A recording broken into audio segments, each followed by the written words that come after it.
Hey, what's going on, YouTube family? It's your main man, Levi Major, your favorite digital tycoon.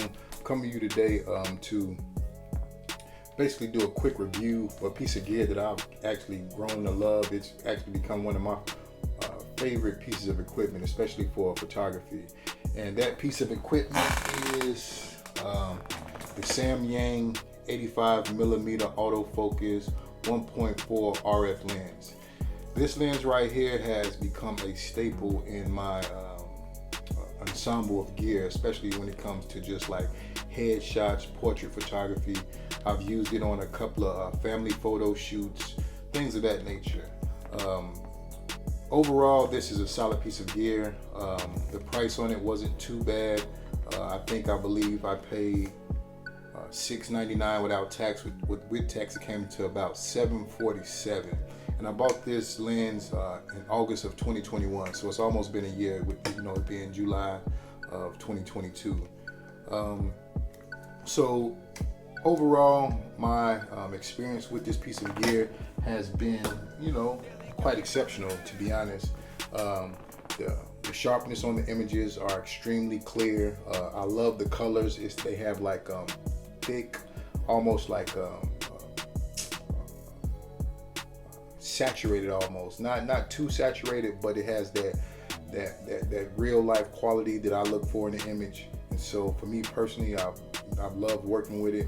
Like I said, most of the time that I'm doing any type of headshot, portrait, any type of photography like that, where it deals with individuals and backdrops and that type of thing, I usually go to that lens for that purpose. I'm actually having a photo shoot this evening at about 6:30, which it's a remember the moment photo shoot with a couple that's actually engaged to be married.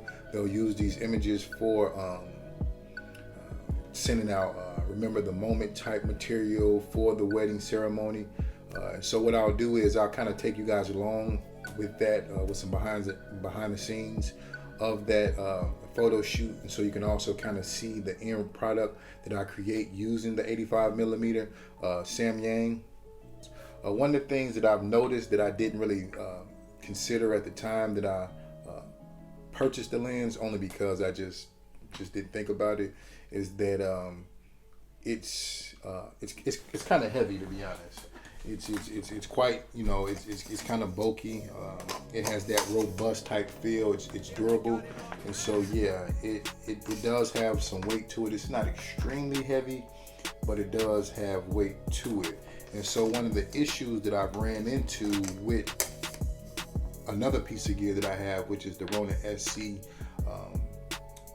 gimbal, is that the payload on this, the weight of this lens is not really compatible with the gimbal. And so basically I'm basically forced to use smaller lenses when I use the Ronin SC, which up until this point things have worked out. It's not as though I'm forced to go buy a larger gimbal just based on the gear that I have.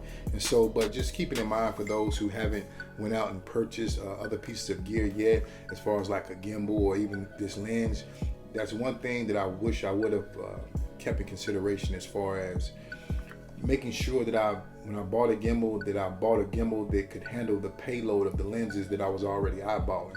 For instance, right now I'm using the Sigma 18 to 35mm, and that's another lens that doesn't really work well. To be honest, it doesn't work at all in my experience with the Ronin SC.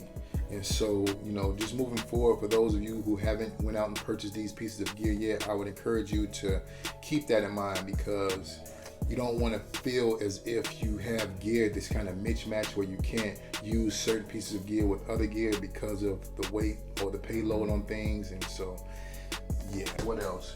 One other thing that I would say about the gear is that compared to other lenses of the same, I would say probably the same standard almost, would be that the price is is pretty good, because I've seen other lenses, 85mm, where they run in the thousands, 1,500, 2,000, and even upward from that. And so as far as I'm concerned, in my experience, it was money well spent, and I've definitely made my money back as far as the shoots that I've done with the 85 millimeter Samyang, I've definitely made my money back a couple of times over. And so, yeah, as far as the price point, it's not too bad, even though, you know, some people might say $774 is a pretty penny to pay for one lens. As probably some of you already know by now, is that photography and videography is one of those things that it can become a pricey craft, pricey industry to kind of to walk into.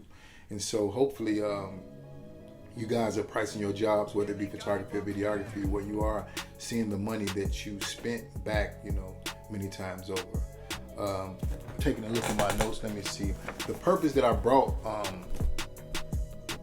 the purpose in which I brought the lens was actually because just doing research online with different YouTubers, different photographers and videographers that I actually follow and kind of admire their work and what they're doing. They pretty much all recommended having an 85 millimeter in your toolkit. And so for me personally, like, I'm the type of person where I'm definitely a gearhead, just like many of you. And so I wanted to go out and find a lens that would give me what I was looking for in an 85 millimeter without having to pay an astronomical price for that piece of gear. And so that's what I found in the Samyang 85 millimeter autofocus 1.4 RF lens. This lens right here, it definitely has held up. I've been working with it for right now almost a year. Next month it'll be a year. And so up until this point, I really don't have any complaints whatsoever. Once again, the images are extremely clear.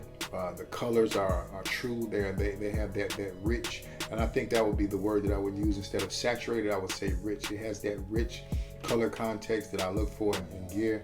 And so for me personally, this has definitely been one of those pieces that I'm glad that I invested in. So I've already spoken about the limitations of the gear as far as it really just being the weight.